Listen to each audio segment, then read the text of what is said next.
Bismillahirrahmanirrahim. Assalamualaikum warahmatullahi wabarakatuh. Perkenalkan, saya Amanah Nur Ersani dari Universitas Muhammadiyah Purwokerto.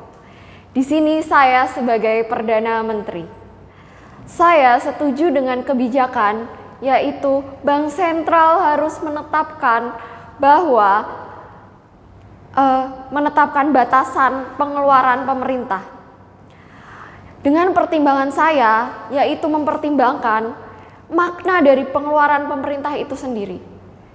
Pengeluaran pemerintah adalah penggunaan uang, biaya, sumber daya negara untuk suatu kegiatan negara dalam rangka mencapai kesejahteraan suatu negara.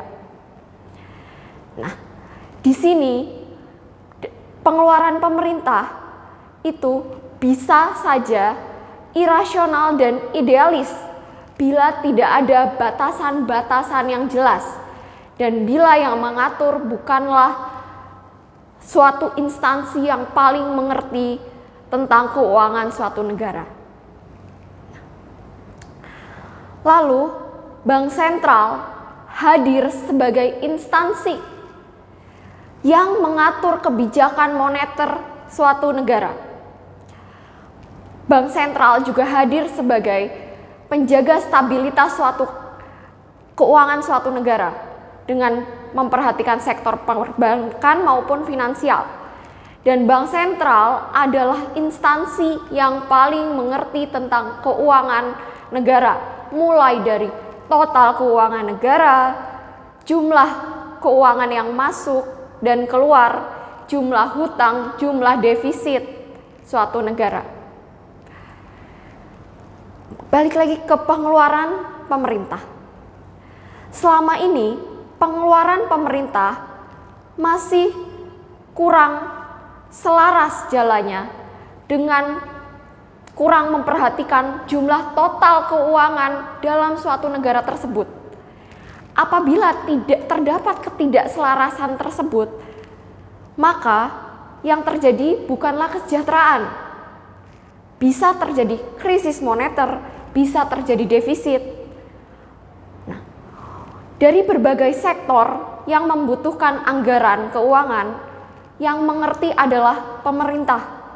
Akan tetapi, yang mengerti tentang jumlah total keuangan suatu negara adalah Bank Sentral.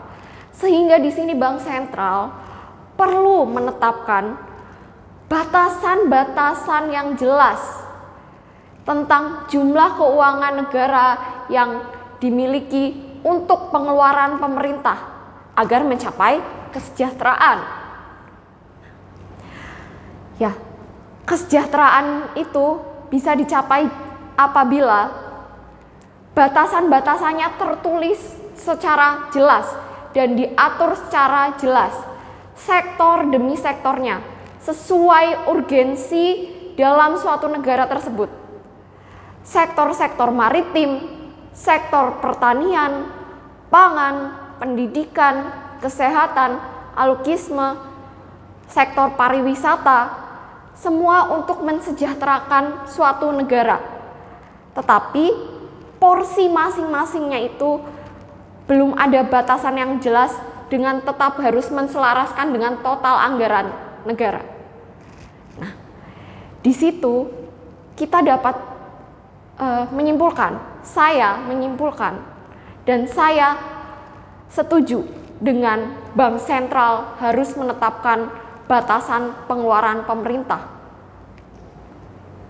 Karena apabila Bank Sentral sebagai pihak yang paling mengerti tentang total keuangan negara dan dengan mempertimbangkan anggaran-anggaran yang masuk dari pemerintah, tapi harus diberi peraturan yang jelas. Jadi peraturan tentang berapa persentase, berapa jumlah total uang yang dapat dianggarkan agar pemerintah tidak balik lagi ke irasional dan idealis yang dapat justru jadi tidak sejahtera suatu negara tersebut. Nah, apabila Bank Sentral menetapkan batasan pengeluaran pemerintah, maka efektivitas penggunaan anggaran negara dapat meningkat sehingga tercapailah sebuah equilibrium di semua sektornya untuk membangun kesejahteraan bangsa dan negara agar semua sektor merata. Merata bukan berarti sama. Merata yaitu sesuai porsinya dan urgensi masing-masing. Dengan mempertimbangkan apa yang kita punya, yaitu total jumlah keuangan negara tersebut tadi. Nah, ketika equilibrium itu tercapai, maka diharapkan kesejahteraan suatu negara, yaitu tadi fungsi dari anggaran pemerintah tadi terpenuhi, terrealisasi. Jadi realistis dalam mengeluarkan anggaran negara. Peraturan harus dibuat, peraturan harus ditetapkan sebagai fungsi kontrol untuk anggaran negara dan juga sebagai kontrol dan bisa menjadi apresiasi juga apabila sektor tersebut dapat meningkat, dapat mungkin anggarannya bisa mendapat lebih agar terjadi perkembangan yang lebih maju lagi.